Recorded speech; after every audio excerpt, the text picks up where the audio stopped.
మన విశ్వాస జీవితంలో మనం ఎన్నడూ కూడా కదిలింపబడకుండా ఒక నిశ్చయతతో స్థిరంగా నిలబడాలి అంటే ఒక 10 విషయాలు కీర్తనకారుడు తన కీర్తనలో ప్రస్తావించాడు.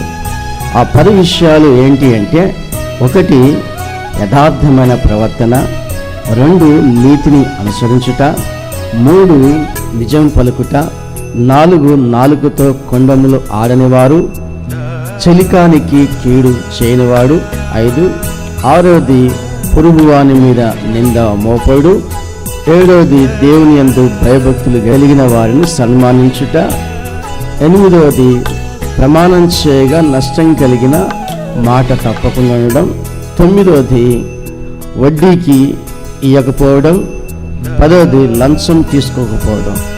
ఈ 10 విషయాలు కూడా కీర్తనకారుడు విశ్వాస జీవితాన్ని చెడగొట్టేవి ఇవి కనుక వీటి విషయాల్లో చాలా జాగ్రత్తగా ఉండాలి.